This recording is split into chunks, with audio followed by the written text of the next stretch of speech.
Bharat energy king. ಜಗತ್ತಿಗೆ ಇಂಧನ ಪೂರೈಸುತ್ತಾ ಭಾರತ. ಹೊಸ ಇಂಧನಕ್ಕೆ ಫುಲ್ ಡಿಮಾಂಡ್. ಟ್ರಂಪ್ ಟ್ಯಾರಿಫ್ನಿಂದ ಇಂಧನ ಕ್ರಾಂತಿ. ನಮಸ್ಕಾರ ಸ್ನೇಹಿತರೆ. ರಷ್ಯನ್ ತೈಲ ಆಮದಿಗೆ ವಿರುದ್ಧವಾಗಿ ಡೊನಾಲ್ಡ್ ಟ್ರಂಪ್ ಭಾರತಕ್ಕೆ ಟ್ಯಾರಿಫ್, ಇನ್ಫ್ಯಾಕ್ಟ್ ಡಬಲ್ ಟ್ಯಾರಿಫ್ ವಿಧಿಸಿರುವ ವಿಚಾರ ಈಗ ಭಾರತದಲ್ಲಿ ಮಾತ್ರ ಚರ್ಚೆ ಆಗ್ತಿಲ್ಲ, ಜಾಗತಿಕವಾಗಿ ದೊಡ್ಡ ಕೋಲಾಹಲಕ್ಕೆ ಕಾರಣ ಆಗಿದೆ.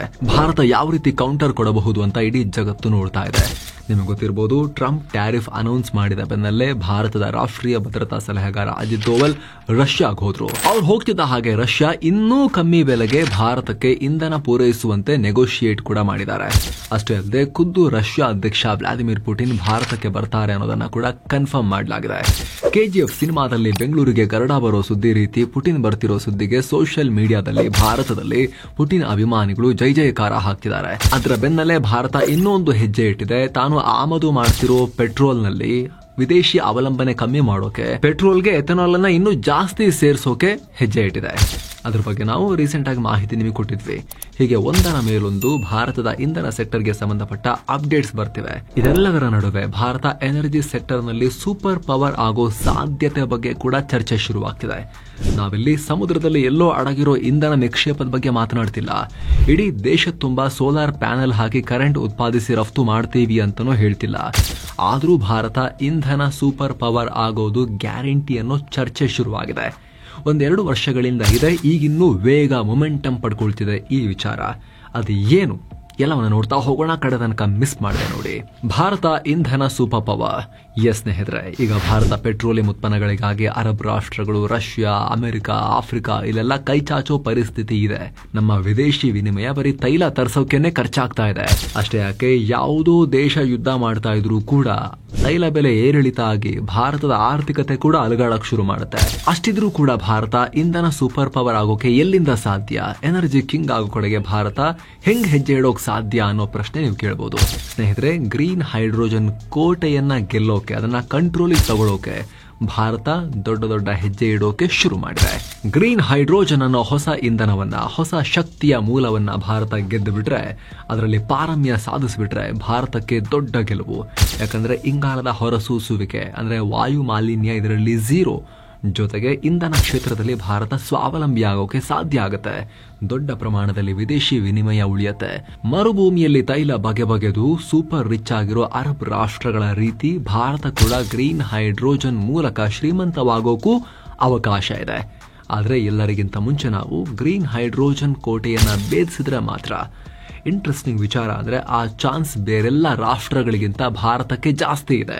ಅದು ಹೇಗೆ ಅಂತ ಕೂಡ ಹೇಳ್ತೀವಿ. ಅದಕ್ಕೂ ಮುಂಚೆ ಗ್ರೀನ್ ಹೈಡ್ರೋಜನ್ ಬಗ್ಗೆ ಸ್ವಲ್ಪ ನಾವು ತಿಳ್ಕೊಳ್ಳೋಣ ಸ್ನೇಹಿತರೆ. ನೀರು, ಆರ್ಗ್ಯಾನಿಕ್ ವೇಸ್ಟ್, ವಿದ್ಯುತ್, ಈ 3 ವಸ್ತು ಇದ್ರೆ ಗ್ರೀನ್ ಹೈಡ್ರೋಜನ್ ತಯಾರಿಸಬಹುದು.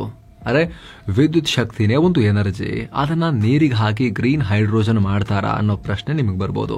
ಇದನ್ನ ಕ್ಲಿಯರ್ ಆಗಿ ಎಕ್ಸ್ಪ್ಲೈನ್ ಮಾಡ್ತಾ ಹೋಗ್ತೀವಿ, ಗಮನ ಕೊಟ್ಟು ನೋಡಿ ಸ್ನೇಹಿತರೆ. ನಾವು ಹೇಳಿದ್ವಿ ನೀರು, ಆರ್ಗ್ಯಾನಿಕ್ ವೇಸ್ಟ್ ಹಾಗೂ ವಿದ್ಯುತ್ ಇದ್ರೆ ಹೈಡ್ರೋಜನ್ ಇಂಧನ ತಯಾರಿಸಬಹುದು ಅಂತ.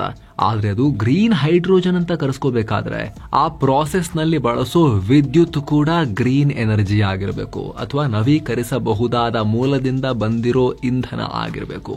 ಉದಾಹರಣೆಗೆ ಸೋಲಾರ್, ಪವನ ವಿದ್ಯುತ್, ಜಿಯೋ ಥರ್ಮಲ್ ಸೋರ್ಸ್ ಅಥವಾ ಸಮುದ್ರದ ಅಲೆಗಳ ಶಕ್ತಿ, ಟೈಡಲ್ ಎನರ್ಜಿ ಇಂಥ ನವೀಕರಿಸಬಹುದಾದ ಇಂಧನ ಮೂಲಗಳಿಂದ, ಅಂದ್ರೆ ಯಾವತ್ತೂ ಖಾಲಿಯಾಗದ ಶಕ್ತಿಯ ಮೂಲಗಳಿಂದ ಕರೆಂಟ್ ಉತ್ಪತ್ತಿ ಮಾಡಿ ಆ ಕರೆಂಟ್ ಅನ್ನ ನೀರಿಗೆ ಹಾಯಿಸಿ ಎಲೆಕ್ಟ್ರೋಲೈಸಿಸ್ ಅನ್ನೋ ಪ್ರೋಸೆಸ್ ನಡೆಸಿ ನೀರಿನಿಂದ ಆಕ್ಸಿಜನ್, ಹೈಡ್ರೋಜನ್ ಅನ್ನ ಬೇರೆ ಮಾಡಿ ಬಳಿಕ ಆ ಹೈಡ್ರೋಜನ್ ಅನ್ನ ಸಂಗ್ರಹ ಮಾಡಿಟ್ಟುಕೊಂಡು ಬಳಸಬಹುದು. ಇದು ಗ್ರೀನ್ ಹೈಡ್ರೋಜನ್ ನ ಸಾರಾಂಶ. ನವೀಕರಿಸಬಹುದಾದ ಇಂಧನ ಬಿಟ್ಟು ಪೆಟ್ರೋಲಿಯಂ, ಕೋಲ್ ಅಂದ್ರೆ ಕಲ್ಲಿದ್ದಲಿನಿಂದ ಬಂದ ವಿದ್ಯುತ್ ಬಳಸಿ ಹೈಡ್ರೋಜನ್ ತಯಾರಿಸಿದ್ರೆ ಅದು ಗ್ರೀನ್ ಹೈಡ್ರೋಜನ್ ಆಗಲ್ಲ. ಅದನ್ನ grey hydrogen, black, blue hydrogen ಅಂತೆಲ್ಲ ಬೇರೆ ಬೇರೆ ವರ್ಗೀಕರಣ ಮಾಡ್ತಾರೆ.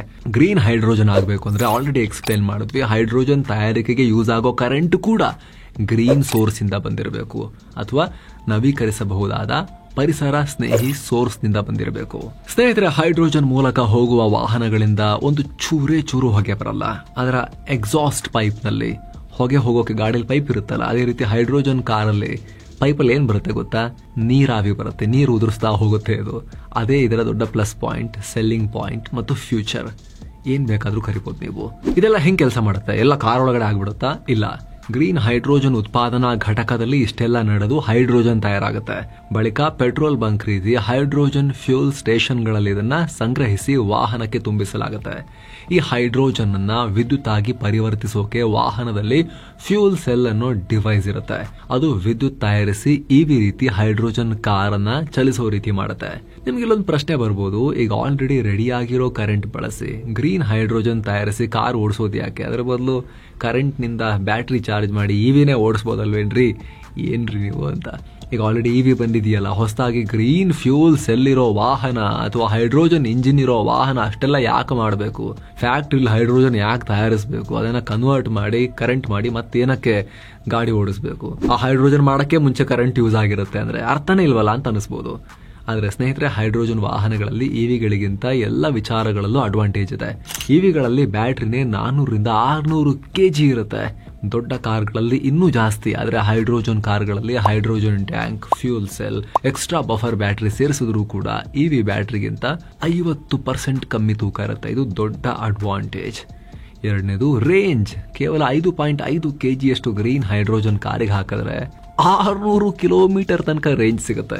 ಹಾಗಿದ್ರೆ ಈ ಗ್ರೀನ್ ಹೈಡ್ರೋಜನ್ ವಿಚಾರದಲ್ಲಿ ಭಾರತ ಏನ್ ಮಾಡ್ತಾ ಇದೆ? ಇಂಥ ಕ್ರಾಂತಿಕಾರಿ ಇಂಧನದ ಮೇಲೆ ಕಂಟ್ರೋಲ್ ಸಾಧಿಸೋಕೆ ಏನ್ ಹೆಜ್ಜೆ ಇಡ್ತಾ ಇದೆ? ಬೇರೆಲ್ಲ ರಾಷ್ಟ್ರಗಳಿಗಿಂತ ಭಾರತಕ್ಕೆ ಚಾನ್ಸ್ ಜಾಸ್ತಿ ಅಂತ ಹೇಳಿದ್ವಲ್ಲ, ಯಾಕೆ? ನೀರು ಎಲ್ಲ ಕಡೆ ಇದೆಯಲ್ಲ, ಸೂರ್ಯನ ಬೆಳಕು ಎಲ್ಲ ಕಡೆ ಇದೆಯಲ್ಲ, ಮತ್ತೇನಕ್ಕೆ ನಮಗೆ ಅಡ್ವಾಂಟೇಜ್? ಅದನ್ನ ನೋಡೋಕ್ಕೂ ಮುಂಚೆ ಸ್ನೇಹಿತರೆ, ಒಂದು ಇಂಪಾರ್ಟೆಂಟ್ ಮಾಹಿತಿ ಬಗ್ಗೆ ನಾವು ಗಮನ ಕೊಡಬೇಕು. ಸ್ನೇಹಿತರೆ, ದೇಶಕ್ಕೆ ಇಂಧನ ಭದ್ರತೆ ಎಷ್ಟು ಮುಖ್ಯನೋ, ಯಾವ ರೀತಿ ನಾವು ವಿದೇಶಿಯರ ಮೇಲೆ ಡಿಪೆಂಡ್ ಆಗಿರೋಕ್ಕಾಗಲ್ವೋ, ನಮ್ದೇ ಏನಾದ್ರೂ ಒಂದು ಸೋರ್ಸ್ ಬೇಕೋ, ಅದೇ ರೀತಿ ಪ್ರತಿಯೊಂದು ಫ್ಯಾಮಿಲಿಗೂ ಆರ್ಥಿಕ ಭದ್ರತೆ ತುಂಬಾ ಮುಖ್ಯ. ಟರ್ಮ್ ಇನ್ಶೂರೆನ್ಸ್ ತುಂಬಾ ಮುಖ್ಯ. ಕೇವಲ ಒಬ್ಬ ವ್ಯಕ್ತಿಯ ದುಡಿಮೆನಲ್ಲಿ ಬದುಕ್ತಾ ಇರೋ ಪ್ರತಿ ಕುಟುಂಬಕ್ಕೆ ಅಥವಾ ದುಡಿಯೋ ಪ್ರತಿ ವ್ಯಕ್ತಿಗೆ ಟರ್ಮ್ ಇನ್ಶೂರೆನ್ಸ್ ಇರಲೇಬೇಕು. ಯಾಕಂದ್ರೆ ಅವ್ರನ್ನೇ ನಂಬಿರೋ ಕುಟುಂಬಕ್ಕೆ ಅವರ ಆಬ್ಸೆನ್ಸ್ ನಲ್ಲಿ ಟರ್ಮ್ ಇನ್ಶೂರೆನ್ಸ್ ಇದ್ರೆ ಮಾತ್ರ ಲೈಫ್ ಲೈನ್ ಸಿಗುತ್ತೆ, ಜೀವನಕ್ಕೊಂದು ದಾರಿ ಸಿಗುತ್ತೆ.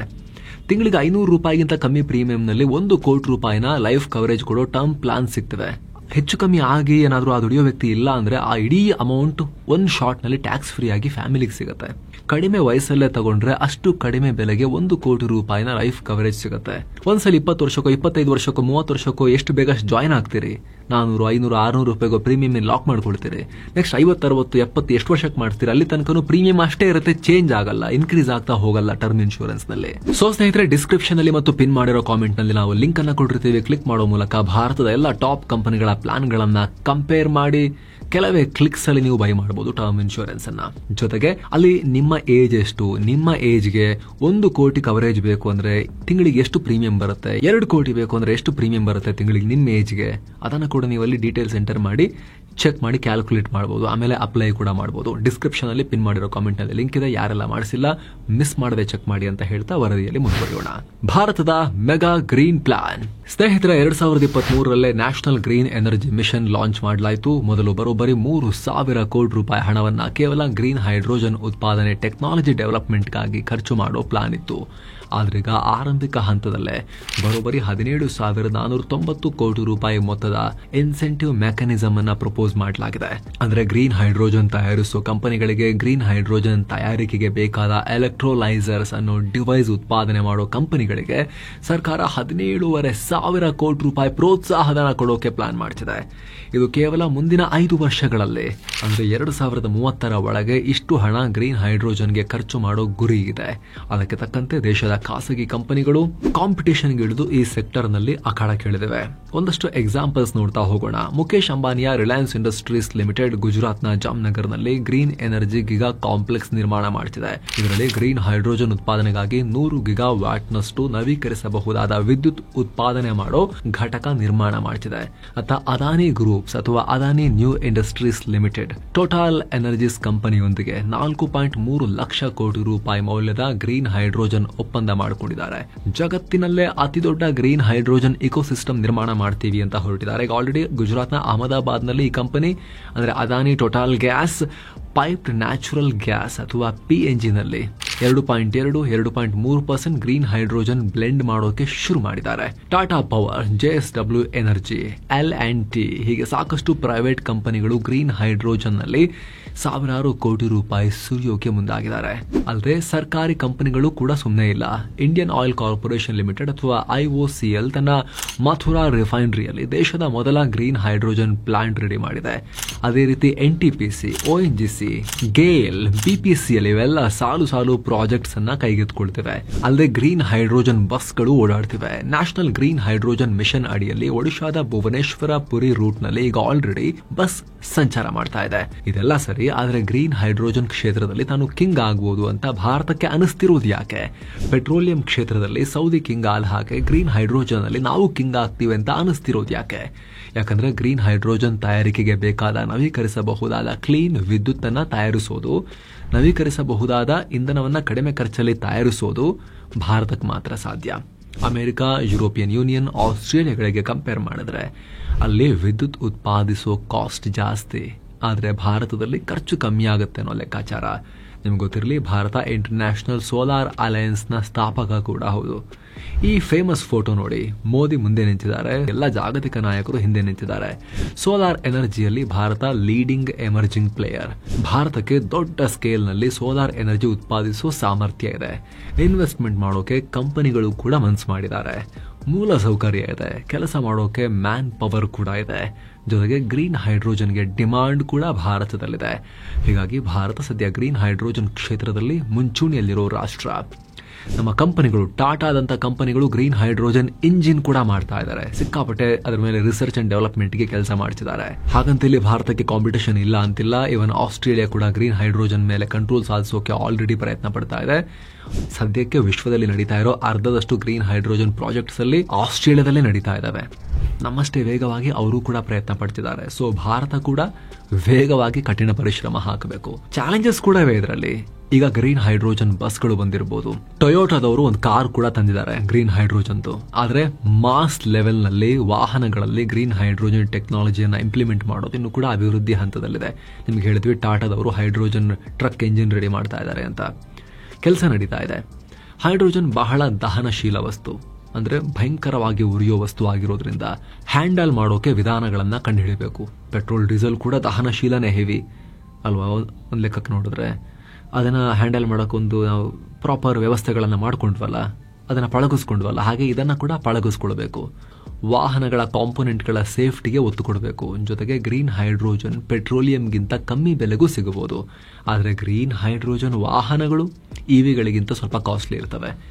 ಈ ಇಂಡಸ್ಟ್ರಿ ಈಗಷ್ಟೇ ಕಂಡುಬಿಡ್ತಿರೋದ್ರಿಂದ ದೊಡ್ಡ ಪ್ರಮಾಣದಲ್ಲಿ ಅಡಾಪ್ಟ್ ಆಗೋಕೆ ಟೈಮ್ ಹಿಡಿಯುತ್ತೆ.